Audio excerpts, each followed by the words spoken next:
Today we have the honor of bringing in Liz Gamboa and Jake Foreman with the New Mexico Community Capital. It's an organization that's focused on Native entrepreneurship.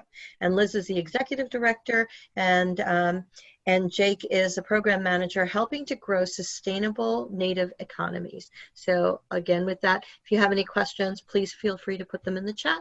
And Liz and Jake, up to you. Thank you so much. Appreciate it. Hello, good day, everyone. Thank you for coming and welcome to our presentation. Yes, my name is Liz Gamboa, the Executive Director, and I'm going to be presenting with Jake Foreman, who is our Program Manager. And we're going to be talking about Indigenous Exchange, something we're really proud of. Indigenous Exchange is an online marketplace that supports a work, learn, and earn model for Native entrepreneurs. But first, I want to start by introducing you to our organization. So, Indigenous Exchange is a site that was originated and designed by our staff at New Mexico Community Capital. We're a 501c3 nonprofit organization. We've been around since 2004, where we started as a VC looking at social impact investment opportunities in New Mexico.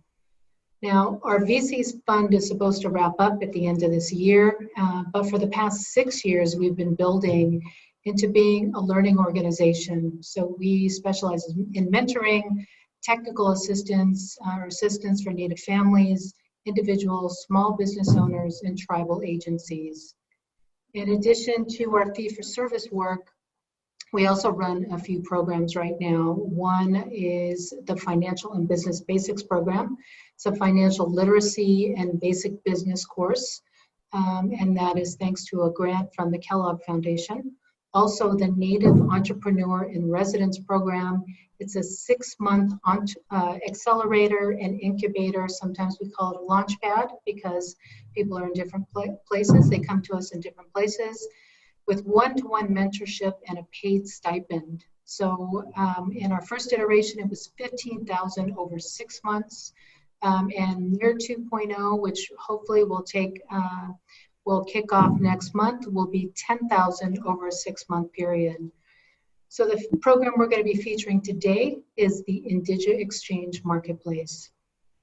So let's look at the market or the visibility for these talented makers and the role social impact plays here. Native Americans have the highest poverty rate in the country among all minority groups at a little over 25%. And that's on average. Many tribes and reservations have rates that are higher than that. So here in New Mexico, a majority of the Pueblo population's work as makers and craftspeople. And one way we all can make an impact is to support these folks and buy from them, their businesses and their way of life.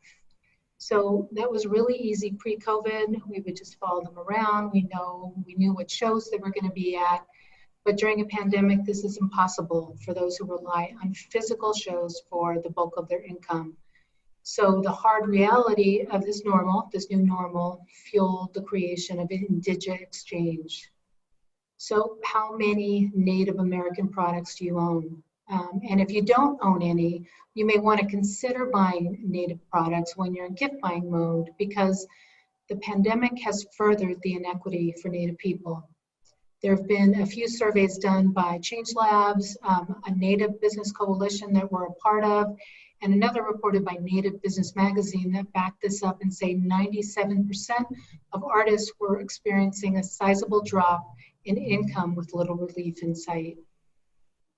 So with Indigenous Exchange, we've been able to pilot what effective social impact investing looks like in real time for our Native-led small businesses. And so what does that mean for this program?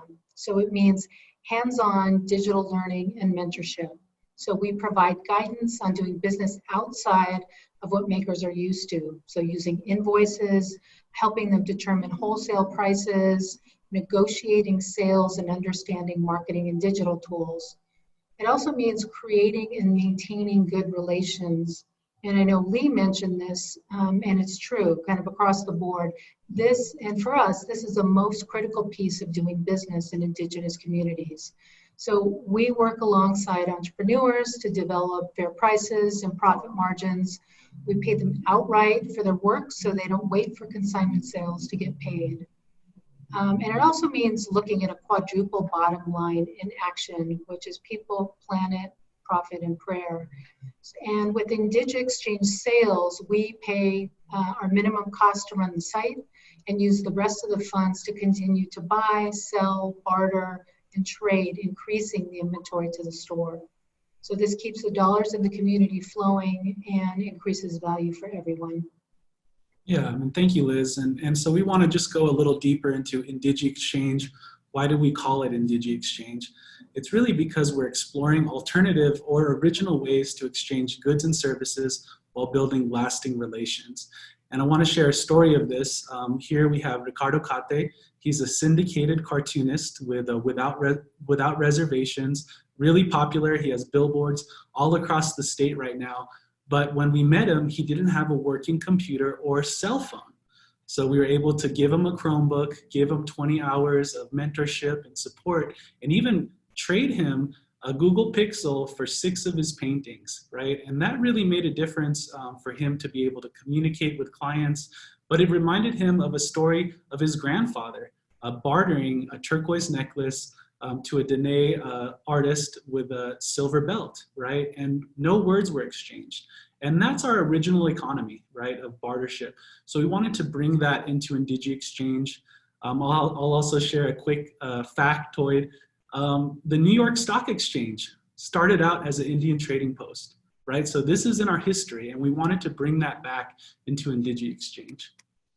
So let's go deeper into the work, learn, and earn model. So like Liz mentioned, we see our courses as work, right? As work that participants and makers go through. They get compensation, they get a seed investment of up to $1,200, they get a Chromebook, they get a toolkit like a Square card reader, a ledger, a lockbox, a calendar, some more course material they could do on their own. And this, we're saying that this is a work experience for them to really learn. And this is where we provide guidance around pricing and online presence. And we really want to create a full wraparound support service, right? And really building that trust and building that long-term relationship. And ultimately, that helps our makers earn more money because they're able to grow their audience through collective marketing, coaching, and even collaborating with other native artists. And we really feel like this iterative process is so important. And we're really evaluating some key kind of performance indicators of just, are you able to increase your income? Are you able to decrease your debt? And ultimately, are you able to increase your savings? So we're tracking this with annual surveys as well as pre and post evaluation. So something that really guides our work is how do we build a space for Native entrepreneurs to thrive? And at first, we really thought of a physical location like other accelerators, right? Being able to offer technology, a place for people to work and make things. But now it's really turned into how do we create a digital presence, right? And space for Native entrepreneurs.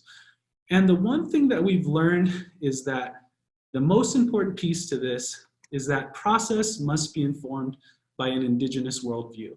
And we don't get to talk about this much to non-Native Americans, but that's our secret sauce, our worldview, how we view the world as interconnected, interrelated, and cyclical. So I'll have Liz explain more about this. Yeah, thank you, Jake. So for us, the process means providing a physical and now a virtual space, one that's safe, it's welcoming, so entrepreneurs can come in and thrive. It also means providing digital tools. So that's teaching and using Canva, Weebly, Square, and tools needed to do business outside of cash economy. Or for those who are minimally online, maybe they have the beginnings of a Facebook page or social media page, but really just instructing them and giving them the skills they need to increase their sales directly. Ancestral, so we've traded and bartered for millennia, like Jake said, and have the teachings and lessons from those that came before us. It's also, our process includes an educational model. So we incorporate a peer model. We bring those people back that have gone through our programs, and we also meet folks where they're at without judgment. And that is the same for all of the programs, FBB, NEAR, people come in at different places, they're investable, maybe they're just at the dream stage, but they have that idea, they have that seed. And it's also spiritual. So there's a spiritual element to all we do.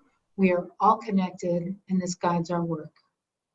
Thank you, Liz. And we won't go too deep into those spiritual practices, but we see our work as sacred, and we don't take that lightly. And what we're really doing is putting Indigenous values in action, right? So whenever we put together a class, we make sure to do it in a good way. We talk to tribal leadership first. We do say a prayer. We try to attend different ceremonial doings to really build relationship, and we go out to communities. So in our top photo, we have our first FBB course in Santa Clara Pueblo. It's about 2 hours away from us. And what we did is we did our courses after work, so from 5 to 8 p.m. and on weekends. And we start every class with an Indigenous inspired meal so that everyone eats together. And when we eat together, that's what builds the trust and relationships. Stories come out. We talk about our first money memory, what habits we picked up from our parents around money management. And it's a healing process because there is a lot of trauma within our community. So we take a trauma-informed kind of process and approach. In the bottom photo, we have our last, most recent FBB course where we now offered CSA boxes to each participant so that they can make healthy meals for their family, but that also helps save money, right? And that's the type of dialogues that we have within our courses, right? And we're really reframing health as wealth, right? So that for us, it's not about just making a profit. It's about taking care of ourselves, our communities, our families. So that's really how we're showing our Indigenous values in action. And we will thrive together. And that's how we've continued to thrive over millennia with all of these hard issues that we faced. We're still able to work together, even if it's virtually. So I just want to shout out some amazing partners, including Native Women Lead. Square has really been a great partner. Google has really gave us a lot of amazing curriculum and other professional development opportunities, and other entrepreneurs. We have over 100 plus Native entrepreneurs and makers that are a part of this bigger family. So we're really nourishing families and nurturing economies. And the most important thing is that we are doing an iterative process where we learn constantly from these participants and from these makers. So we make sure to bring their voices in as much as possible to the work, and we actually employ them as well. We have Reina, who's an amazing Zuni farmer here in Albuquerque, who's now a peer educator who's mentoring another farmer and is really gonna grow her business through our work. We're also acting as her fiscal sponsor, so we were able to get additional grants for her business to support her infrastructure. But we really like to collect stories because we see that story is a methodology to really grow our work and to really highlight some of the work of our makers.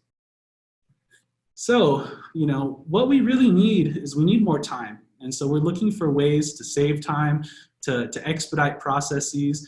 And, Google Suite has been such a great tool for that. We're also looking for talent. We need help, right? We need to connect with the urban manufacturing people. We need to connect with people like you all and get more ideas and get more support and really iterate this bigger process. And we also need technology. We want to create our own platforms, our own service as a software platforms for other makers, because we have some pretty exciting programs coming up.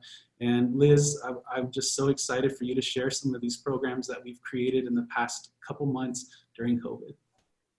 Yeah, thanks, Jake. Thanks for the great setup there.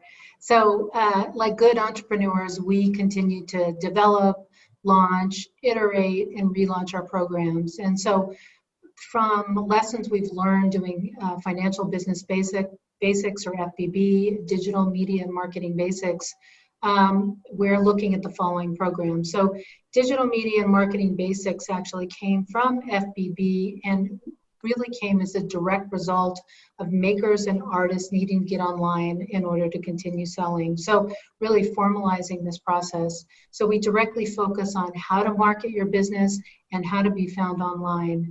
And we launched this first series in collaboration with Native Women Lead and recipients from the Matriarch Response Loan Fund through Co-op Capital.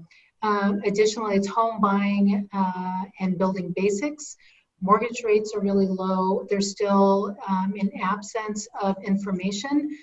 So we're just trying to provide an educational curriculum to help Native folks look at opportunities that might be available to them. And also IndigiWork is another program that speaks to the need for short-term contracting opportunities, much like Fiverr, like Upwork, so just satisfying the need in an increasingly larger gig economy, and maybe even looking at a skill set that Native people hold. So maybe more artists, maybe more art makers, that type of thing. And there's no online directory or locator for this service right now. And finally, putting together the IndigiAg Polyculture Lab. So we're focusing on food sovereignty and native farming possibilities. And that's especially in light of a recent grant award from the Native American Ag Fund. We're really excited to get started with that, which will happen the following month. So lots happening here. I just want to thank you for listening and the comments that I'm very interested to look over. I also can't multitask while I'm doing presentations. So here's our contact information. Always feel free to reach out to us. We're always available. And also check out IndigiExchange, some really great things on that site. Great. Thank you so much, Liz and Jake. That was incredibly informative. And now you've got a lot of people who want to help you and suggest that you absolutely need to speak at 1 Million Cups. So having two of the organizers here from Albuquerque, I think you're set. And then I'm not exactly sure where Penny is, but I know where Darcy is. Darcy lives in the state that I live in, which is called Native American. So we're in Oklahoma, and we're all excited to know when you want to spread out, and are there plans for expansion? Well, I have to share that I'm absentee Shawnee from Oklahoma, so I have a special place in my heart for Oklahoma. Yeah, we're definitely expanding. In fact, we just finished our first cohort of our Financial and Business Basics course in Grand Rapids, Michigan. We successfully trained 2 additional trainers that are putting together the program and putting their own culturally relevant spin and working with different tribes out in Michigan. So we're definitely looking forward to expanding. Of course, Oklahoma, I just want to put that's a big easy, as they say. So. We will totally get you connected. That's right. And Penny, where are you? I'm just going to call you out. All right. So that you can tell us where you are, and I don't know if she's still here with us. Oh, she's in Alaska. Well, there you go. Yeah. So now you go ahead. Yeah. So we actually got to meet each other at Google headquarters. We're part of the first Indian Country Digital Trainers Program, sponsored by Grow with Google. And she's going to be presenting to our Digital Media and Marketing Basics course next Tuesday. So we're already collaborating, and I'm just excited to continue to build those relationships. That's wonderful. Well, thank you so much. And I really appreciate it. I want everyone to keep connecting with Jake and Liz, keep connecting with Lee and Katie. And a couple of things I heard from you. I love your holistic approach to, it's not just about sustainability and funding, but nurturing the community and nourishing the community and the families that are part of that. So that holistic approach is so mindful, and I love the idea of keeping dollars in the community and to look for alternative ways and original ways to exchange goods and services. What I heard from all of you and a couple of other the presenters is the focus on people. This is not necessarily the kind of entrepreneurial meetup where we're all about the high growth, high tech. Not that there's anything wrong with that, but you're hearing a lot of examples of different flavors of entrepreneurship and how that stimulates and catalyzes and empowers the community. So I think that equation, which Erin Oots shared in her presentation, if you were attending that, is the equation that Victor Huang had shared back in the day, which is people plus culture equals everything.